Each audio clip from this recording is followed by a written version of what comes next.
Hello, আসসালামু আলাইকুম। সবাই কেমন আছেন? তো আজকে আপনাদের সাথে একটা নতুন রেসিপি নিয়ে চলে আসলাম, চিকেন কাচ্চি বিরিয়ানি। কাচ্চি সচরাচর আমরা বাসমতি বা খাসি দিয়ে খাই, কিন্তু এটা পোলাও চাল দিয়ে চিকেন কাচ্চি। আর এই যে কাচ্চি ঝরঝরে করার জন্য অবশ্যই আপনাকে চালটা আধা ঘন্টা ভিজিয়ে রাখতে হবে।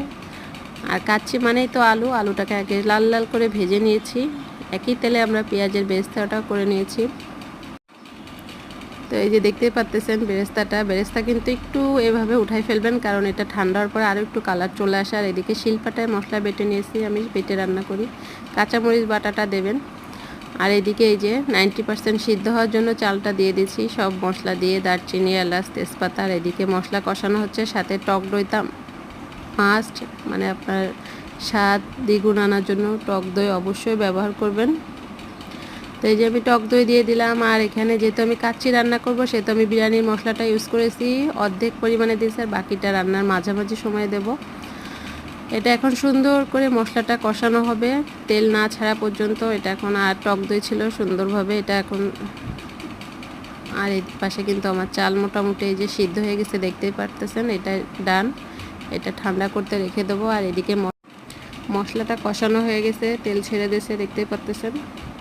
এখন আগের থেকে এই যে ভেজে রাখা মাংসটা জাস্ট 5 মিনিটের মতো একটু নাড়াচাড়া দেবো, যাতে ভিতরে একটু মশলাটা যায়, লবণ ঝালটা একটু ভিতরে ঢোকে।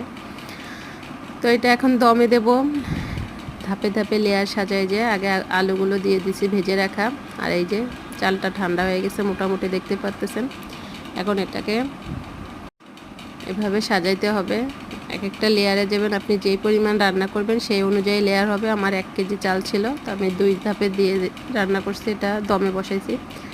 এই যে একটু ফুড কালার দিছি, কালার আসার জন্য পেঁয়াজের বেরেস্তা, আলু ভাজা, ঘি, আর সাথে দেবেন অবশ্যই যেটা মাস্ট ইম্পর্ট্যান্ট, সেটা হচ্ছে আপনার গুঁড়ো দুধ।